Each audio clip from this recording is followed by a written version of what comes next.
안녕하세요, 여러분. 여러분, 우리 고혜경 교수님의 정말 멋진 신간이 새로 출간되었습니다.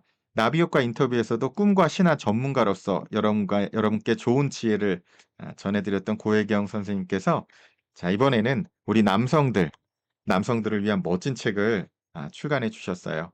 어떤 의미냐면요. 현대 사회에서는 우리 많은 이들이 아버지가 부재된 채로 살아간다고 이야기를 합니다.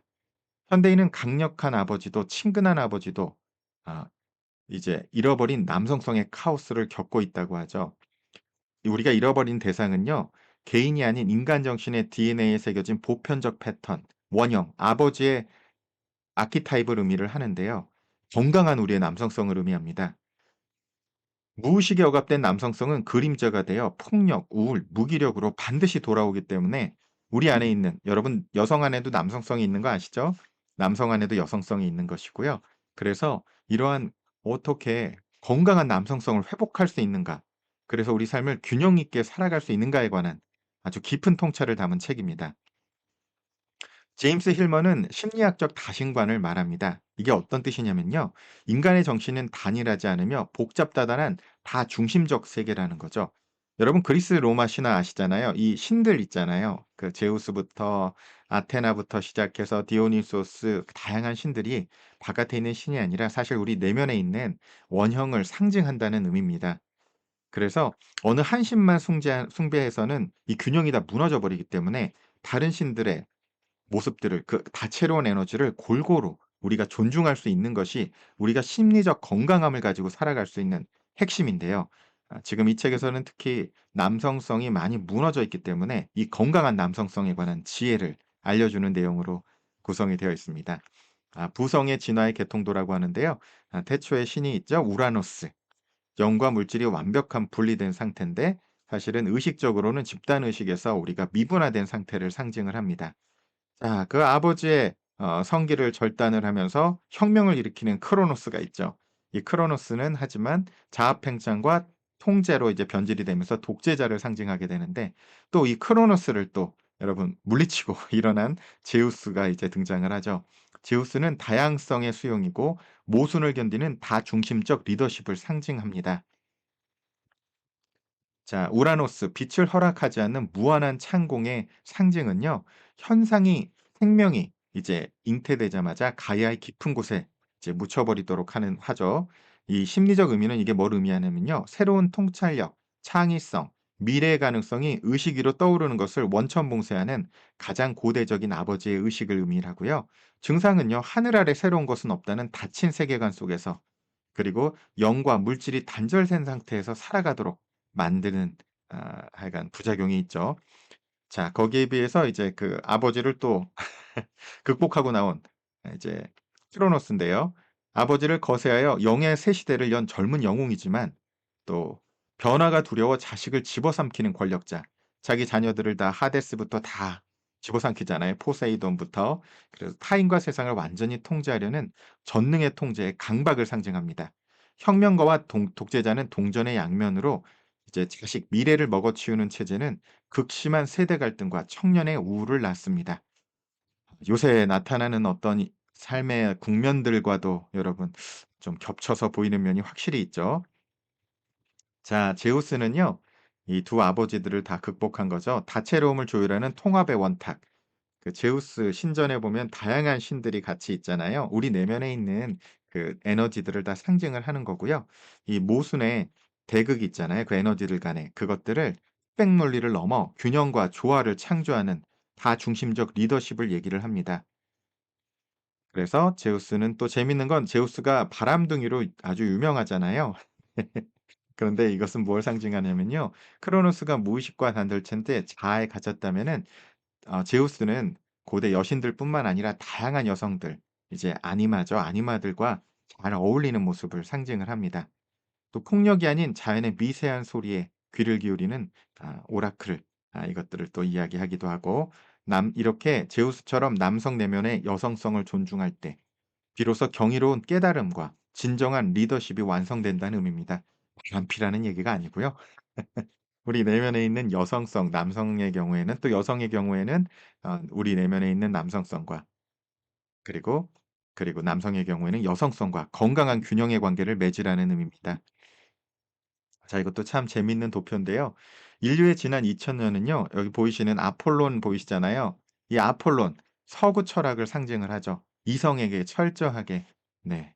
지배되어 온 세상이죠. 우리 영혼을 온전하게 회복하기 위해서는 하지만 깊은 그림자 속에 유배된 형제들을 무의식의 수면 속으로 이제 끌어올려야 된다는 얘기입니다. 아폴론뿐만 아니라 디오니소스 아주 본능적이죠. 헤파이스토스 아주 예술가적이죠.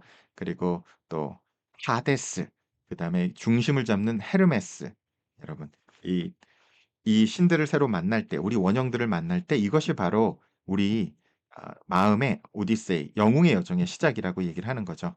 여러분, 헤파이스토스는 그 장애를 상징하죠. 상처, 아픔 이런 것들을 얘기하는데 올림포스에서 유일하게 노동하며 땀 흘리고 이제 일하는 버림받은 상처를 지닌 절름발이 신이죠.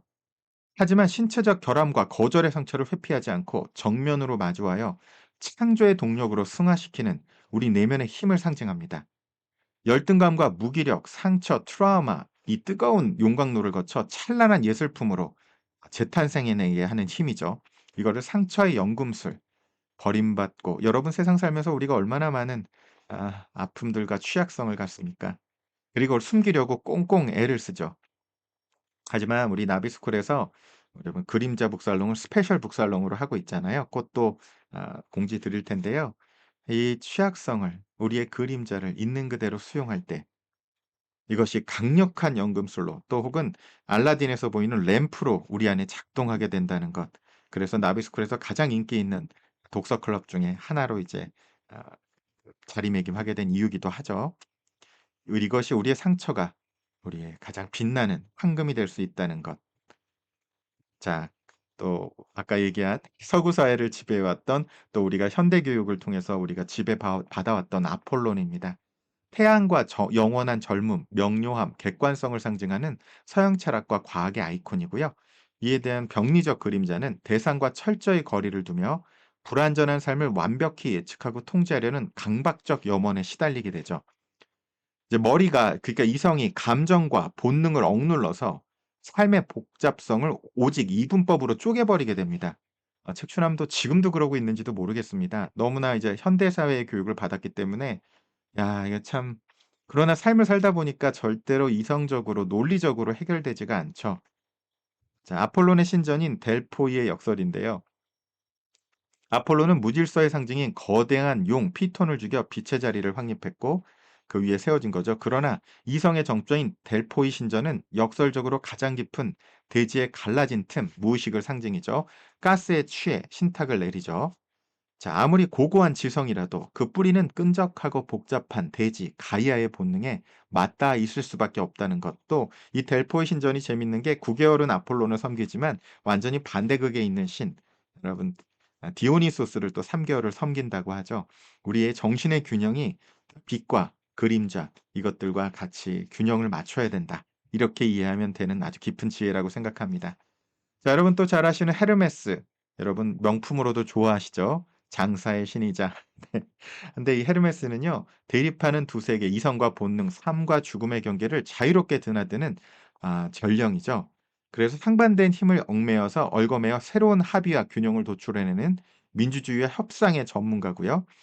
독창적인 교섭의 지혜와 유연함으로 경직된 상황을 풀어내는 그 힘을 얘기를 하죠. 딱딱한 논리만으로는 풀어낼 수 없는 그런 얽힌 매듭을 번뜩이는 직감과 유연함으로 풀어내는 우리 내면의 힘을 상징합니다. 자, 거기에 또 아주 즐거워 보이는 신이죠. 디오니소스. 아폴론의 통제 강박을 산산조각 내고 몸의 감각과 원초적 생명력을 복원하는 신입니다.